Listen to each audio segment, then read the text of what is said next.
42 days, 1,000 hours, or 60,000 minutes is what I have left till my first A-level exam at the time of this recording. And for those of you who are doing GCSEs, you have even less time than that. April is going to be the last month where you can, get all of your revision in and be completely prepared for the upcoming exams. For those in year 13 like myself, this is one final push, and then after that, we're completely free from A-levels. And for those of you who are doing the GCSEs or AS level, don't worry, you still have a bit more to go, but soon enough, your hard work will pay off. So without wasting any more time, here are 3 things that you need to keep in mind so that you're able to get the top grades this summer.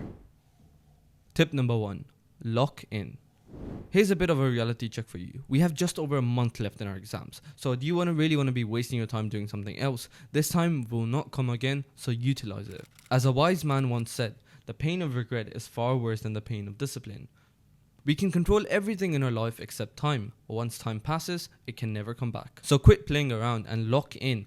Delete those apps on your phone, and you know exactly which ones I'm talking about. All of those TikTok, Instagram, it's debatable, but if you find yourself getting distracted by Instagram, delete that as well. Sleep early and wake up early. Remove every single distraction that you have, and trust me, you'll see how much of a difference that makes. Make yourself a to-do list and a calendar. These simple things will actually boost your efficiency by a lot. And it might not seem significant at first, but when you actually start implementing these tips, these will help you immensely. But before that, if you've not started studying yet and you're worried about where to begin, let me introduce you to Adapt, the perfect app if you want to ace your upcoming exams. Adapt is an all-in-one app used by over 600,000 GCSE and A-level students, out of which 90% of them ended up getting an A and an A-star in their exams. Adapt covers every single GCSE and A-level subjects for all UK exam boards, and it makes the studying process so much simpler by breaking down every single subject into topics and subtopics, making revision extremely easy for you. If you're someone who struggles with time management, you don't have to worry about that either, because Adapt automatically creates a dynamic revision timetable for you within seconds, helping students stay focused, organized, and know exactly what to do each day. So now I'm logged into the app, and as you can see, today's work for me is algebra and functions, physical quantities, and the collision theory.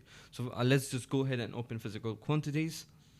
As you can see, it's going to explain me every single thing about a topic, and then I can mark it as done. And once I'm done, I can also practice the past paper question. So once I go here and it's going to ask me a question, I can type my answer, and then I'm going to get feedback based on it. And the best part that I think about this is that you can go into the future and see what you're going to be learning when. So for example, if I fast forward to the 12th of April, I'm going to be studying integration from PR3, Doppler effect for sound waves, and Gibbs free energy in entropy and energetics. So I think this is just a brilliant app if you've not started studying yet. And as I mentioned before as well, 90% of their users ended up getting an A or an A star. So what are you waiting for? So go ahead and download Adapt using the link in the description below, and also use code ION25 for a slight discount. Now let's get back to the video. Tip number 2 is consistency. You can study 10 hours one day and nothing the next, but to be honest with you, this won't really help you at all. The most important thing when it comes to GCSEs and A-levels is consistency. I used to say studying 1 to 2 hours a day is more than enough, but since we're closer to exams, I would say up that to maybe 3 to 4 hours, and that's easily achievable as well. For example, let's say we have 30 days till our exams. Studying 3 hours a day would give you 90 hours of revision before your exams, and studying 4 hours a day would give you around 120 hours. Obviously, you can study more as well, but I'm just saying the more hours you put in now, the better output you'll see later. And it's not like studying 4 hours a day is a big deal either, because in April, let's say you wake up at 7 a.m. every single day. You can get 4 hours done before you even hit 12 p.m. Let's say you start studying at 7:30, you can study till 9:30, you can start from 10 to 12, that's 4 hours done already. So studying 4 hours is not really a big deal, it's just how you manage your time.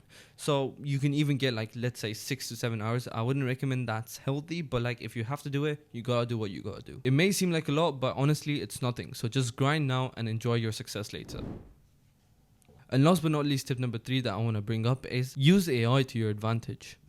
Hear me out, right? I don't think you understand how helpful AI has been in my journey. Every time I'm doing either one of physics or chemistry and I have a doubt in my mind from the past paper, I'll just go ahead and ask ChatGPT, because no matter how dumb of a question it is, because ChatGPT will give you a genuine answer and help you explain it more. It's not like ChatGPT is going to judge you either. You can ask it as many brain dead questions as you want, and it will give you an answer. You can even ask it what's 1 plus 1. It will give you an answer without judging. So every single small doubt that I have, even if it's a dumb doubt like what is the valency of sodium, I don't mind asking ChatGPT because it's not going to judge me and it's going to give me a clear answer. This way I basically understood everything in my syllabus, and not just my syllabus, I've gone above and beyond my syllabus as well, and once I start to get interested in something, I ask it more and more. So some of the topics I have more knowledge than I should have according to my syllabus, and that helps because sometimes in chemistry they do ask you questions that are nowhere to be seen in the syllabus, so that potentially can help you with that as well. So the next time you're stuck on a theory question, go ahead and ask ChatGPT and see how well it works, and let me know in the comment section below as well if it works for you. Even though a month might seem like less time, but honestly, if you utilize it properly, it is more than enough to get a decent grade. If you like this video, please go ahead and leave a like right now. You can subscribe to the channel over here and check out my video on how to ace A-level maths right over here. I'll see you with another video very, very soon. Thank you and goodbye.